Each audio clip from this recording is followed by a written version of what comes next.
It was a mistake. I did not know she was in this condition. My love, please.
Story number 3 start करने से पहले मेरी आप सब लोगों से रिक्वेस्ट है कि आप हमारे चैनल को सब्सक्राइब जरूर कीजिए ताकि नई आने वाली एक्साइटिंग मूवीज आपसे मिस ना हो। कहानी के स्टार्ट में हम एक राजा और एक रानी को देखते हैं। पहले तो हमें ये लगता है कि वो दोनों अपनी जिंदगी से बहुत खुश हैं, पर हमें ये पता चलता है कि रानी को एक बीमारी है जिसकी वजह से वो माँ नहीं बन सकती और इसी की वजह से रानी काफी उदास रहती है। राजा अपनी रानी की उदासी देख नहीं सकता था, इसलिए वो हर वो काम करता है जिससे वो खुश हो सके और उसका इलाज करने के लिए वो बड़े बड़े वैद्यों को अपने महल में बुलाता है, लेकिन कोई भी रानी की बीमारी को ठीक नहीं कर सका। एक दिन राजा अपनी रानी को सर्कस दिखा रहा होता है। सर्कस के दौरान एक जोकर प्रेग्नेंट होने का नाटक करता है। उसे देखकर रानी को बिल्कुल भी अच्छा नहीं लगता और रानी उठकर वहाँ से चली जाती है। वो रोती हुई सीधी अपने कमरे में चली जाती है। राजा उसके पीछे पीछे आता है। ये गलती से हो गया, मुझे नहीं पता था कि वो प्रेग्नेंट होने की एक्टिंग करेगा। लेकिन रानी उसकी बात नहीं सुनती और सीधी कमरे में जाकर रोना शुरू हो जाती है। राजा अपनी रानी के पास जाता है और किसी भी तरीके से उसकी बीमारी को ठीक करने का उससे वादा करता है। उसी रात एक अजनबी आदमी महल में आता है। वो राजा और रानी दोनों को कहता है कि वो उनकी प्रॉब्लम को जानता है और उसका हल भी है उसके पास।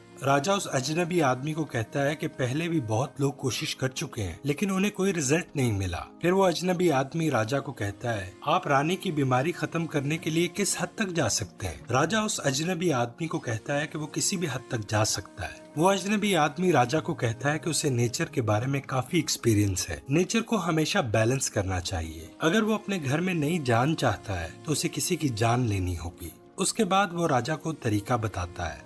अगर आप चाहते हैं कि रानी प्रेग्नेंट हो जाए तो आपको सी मॉन्स्टर का दिल निकाल कर लाना पड़ेगा और उस दिल को किसी कुंवारी लड़की से पकवाना होगा। पकाने के बाद वो दिल रानी को देगी। रानी वो दिल खाकर तुरंत माँ बन जाएगी। राजा सी मॉन्स्टर का शिकार करने के लिए मान जाता है और उसके बाद अगले दिन वो सारी तैयारी करके नदी के अंदर चला जाता है। वहाँ पे सी मॉन्स्टर सो रहा होता है। राजा अचानक उस पर वार करता है। इस लड़ाई में सी मॉन्स्टर भी राजा को जख्मी कर देता है। सी मॉन्स्टर मारा जाता है। राजा भी काफी जख्मी हो जाता है और राजा भी मर जाता है। रानी उस सी मॉन्स्टर का दिल एक कपड़े में लपेट कर वहाँ से चली जाती है। वही दिल एक कुंवारी लड़की को पकाने के लिए दे दिया जाता है। वो कुंवारी लड़की महल की दासी होती है और जब वो दिल पका रही होती है तो अचानक उसकी तबीयत खराब होनी शुरू हो जाती है। वो कुंवारी लड़की भी प्रेग्नेंट हो जाती है। दूसरी तरफ रानी सी मॉन्स्टर का दिल खाती है। सी मॉन्स्टर का दिल खाने के बाद रानी भी प्रेग्नेंट हो जाती है। अगले दिन दासी और रानी दोनों सेम टाइम पर अपने दोनों बच्चों को जन्म देती हैं। दोनों लड़के बिल्कुल एक जैसे दिखते हैं। दोनों में कोई फर्क नहीं होता। ये दोनों ट्विंस लगते हैं। रानी के बेटे का नाम अलाइस होता है और दासी के बेटे का नाम जोना।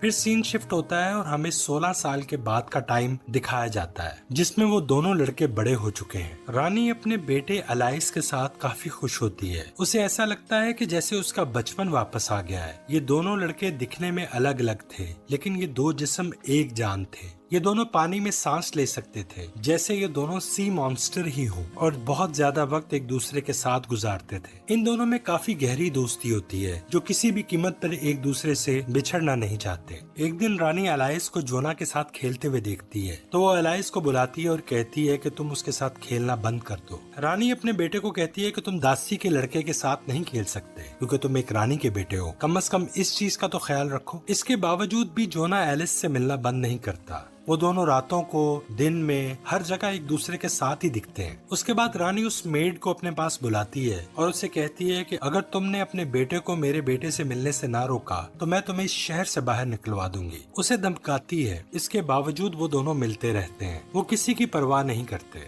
एक दिन तो वो दोनों हद ही कर देते हैं। जोना एलाइस के कपड़े पहनकर महल में आ जाता है, पर रानी उसे पहचान जाती है। अगली रात रानी जोना पर हमला करती है, उसे मारने की कोशिश करती है, जिसमें जोना बच के भाग जाता है। अगले दिन जोना वो शहर छोड़कर जा रहा होता है। एलाइस जोना को रोकने की काफी कोशिश करता है। वो उससे पूछता है कि बताओ ऐसा क्या हुआ। एलाइस उसे कुछ नहीं बताता। फिर एलाइस चाकू से एक पेड़ की जड़ पर सुराख करता है। उस जड़ में से पानी निकलता है। एलाइस जोना को कहता है जब तक ये पानी साफ रहेगा तुम समझना कि मैं बिल्कुल ठीक हूँ, और जिस दिन ये पानी गंदा हो गया तो ये इस बात का सिग्नल होगा कि मेरी जिंदगी खतरे में है। और वो वहाँ से चला जाता है। एलाइस हर रोज उस पानी को चेक करता था। फिर अचानक एक दिन पानी का रंग लाल हो जाता है तो एलाइस किसी को भी बताए बगैर जोना की तलाश में निकल जाता है। ये खबर जब उसकी माँ को मिलती है तो वो काफी परेशान हो जाती है। काफी खोजने के बाद एलाइस को ये पता चलता है कि जोना ने एक लड़की से शादी कर ली है। वो उसके घर जाता है। वो सब समझते हैं कि जोना आ गया। वो सब उसके गले मिलते हैं और उसको कहते हैं कि कितने दिन से हम तुम्हारा इंतजार कर रहे हैं, तुम कहाँ थे। तब एलाइस को पता चलता है कि जोना जंगल में गया था और पिछले 5 दिन से वो घर लौटकर नहीं आया। वो जोना को तलाश करने के लिए निकल पड़ता है। सीन शिफ्ट होता है और हम देखते हैं रानी उसी अजनबी आदमी के पास चली जाती है जिसने उसे प्रेग्नेंट होने का तरीका बताया था। मेरा बेटा मुझे छोड़ के जा चुका है और मैं अपने बेटे के बगैर जिंदा नहीं रह सकती, मुझे मेरा बेटा वापस चाहिए। वो अजनबी आदमी रानी को कहता है कि नेचर बैलेंस चाहती है, अगर तुम्हें अपने बेटे की जिंदगी चाहिए तो बदले में कोई जान देनी होगी। रानी मान जाती है और उसके साथ चली जाती है। जंगल में जोना एक जगह घायल होकर बैठा होता है। वो काफी जख्मी होता है। वो हिल नहीं पाता।